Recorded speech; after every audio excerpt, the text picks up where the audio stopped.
तो यहाँ पे हमारा अभी अगला पार्ट है डिवीजन बाय रिपीटेड सब्ट्रैक्शन। अभी हमारा सबसे पहले डिवीजन को हम रिपीटेड सब्ट्रैक्शन भी कहते हैं। क्यों? मतलब सब्ट्रैक्शन आपने सीखा है, जब हम एक नंबर को दूसरे नंबर से निकालते हैं या सब्ट्रैक्ट करते हैं वो सब्ट्रैक्शन हो जाता है। तो division is called repeated subtraction. इसका मतलब है कि जब हम सब्ट्रैक्शन बार बार करते हैं एक नंबर से तो वो डिवीजन हो जाता है। यानी जैसे मेरे पास 20 बॉल है या 20 बॉल है यहाँ पे, और मैं बार बार 5 बॉल्स उससे निकालता रहता हूँ तो वो रिपीटेड सब्ट्रैक्शन हो जाएगा। यानी हम बार बार सब्ट्रैक्ट कर रहे हैं, 5 बॉल हर एक बार ले रहे हैं, तो रिपीटेड सब्ट्रैक्शन हो जाएगा। और सब्ट्रैक्शन करते करते जब तक हम ज़ीरो तक नहीं पहुंचते हम वो ऐसे करते जाएंगे और फिर हमारा आंसर आएगा। जितनी बार हमने सब्ट्रैक्ट किया था वो हमारा आंसर हो जाता है। तो जैसे यहाँ पे 20 बॉल्स है और वहाँ से हम 5 बॉल या 5 बॉल्स हर बार सब्ट्रैक्ट या करते जाते हैं या उससे लेते जाते हैं, तो वो करके हमारा आंसर आ जाता है 4, है ना। क्योंकि 20 माइनस 5 यानी 15, फिर 15 माइनस 5 तो 10, फिर हम करेंगे 10 माइनस 5 तो 5, और फिर 5 माइनस 5 यानी 0। तो ऐसे करते करते हमारा आंसर 0 आ जाएगा और हमने सब्ट्रैक्शन 4 बार किया है, 1 2 3 4। तो फिर ये 4 हमारा आंसर आ जाता है। और अगर आप देखोगे तो ये बस डिवीज़न के जैसे ही हो गया, क्योंकि डिवीज़न में अगर हम करेंगे डिवाइड 20 बाई 5 तो हमारा आंसर 4 आएगा, और अगर हम करेंगे डिवीज़न बाय 4 तो हमारा आंसर 5 आएगा। तो ऐसे ही रिपीटेड सब्ट्रैक्शन डिवीज़न हो जाता है। तो अभी इस मेथड में हम सीखेंगे कि हम डिवीज़न में आंसर सब्ट्रैक्ट करते हुए कैसे फाइंड आउट कर सकते हैं। तो जैसे यहाँ पे दूसरा सम दिया गया है, डिवाइड 30 बाई 6। तो इसे सॉल्व करने के लिए सबसे पहले मैं यहाँ पे ऊपर 30 लिखूँगा और फिर मैं उससे 6 सब्ट्रैक्ट करूँगा।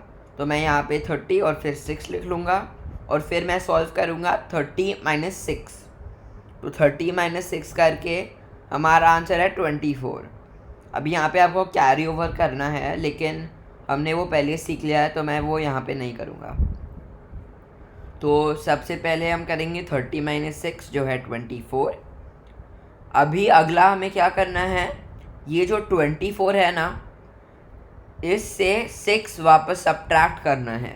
तो फिर से हम करेंगे 24 माइनस 6।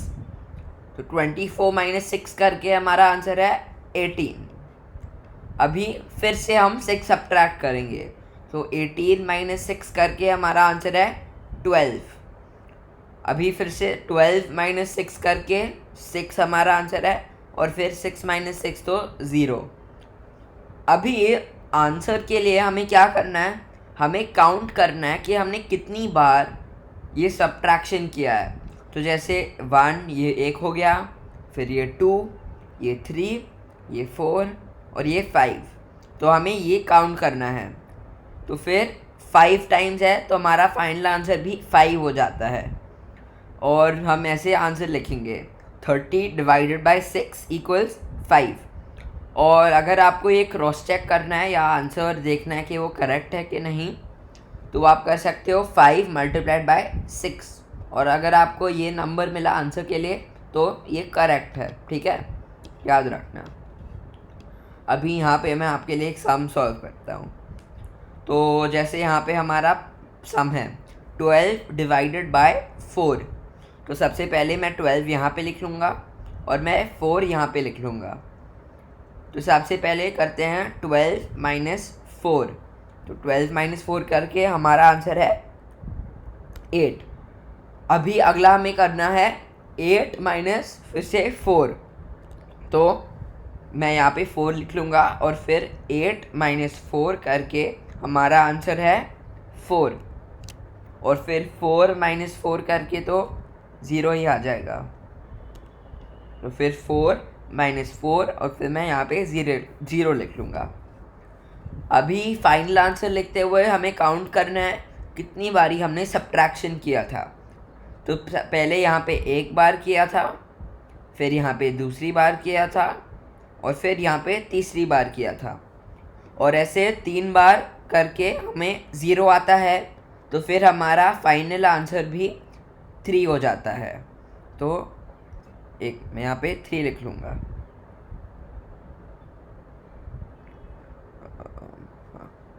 थ्री, अरे एक मिनट, ओके सो मैं लिख लूँगा यहाँ पे 12। मेरे पास वो डिवीज़न का साइन नहीं है इसलिए मैं ये साइन यूज़ कर रहा हूँ, लेकिन जब आप लिखोगे तो आपको डिवीज़न का साइन इस्तेमाल करना। तो 12 डिवाइडेड बाय 4 इक्वल्स टू 3, और ये हमारा फाइनल आंसर है। ठीक है, वैसे ही इस तरह आपको बाकी के सम होमवर्क के लिए सॉल्व करने हैं। और याद रखना, ये डिवीज़न आप 4 बार, 5 बार, 2 बार ऐसे भी कर सकते हो, तो और आपका आंसर 1 2 3 4 5 कुछ भी आ सकता है। ठीक है।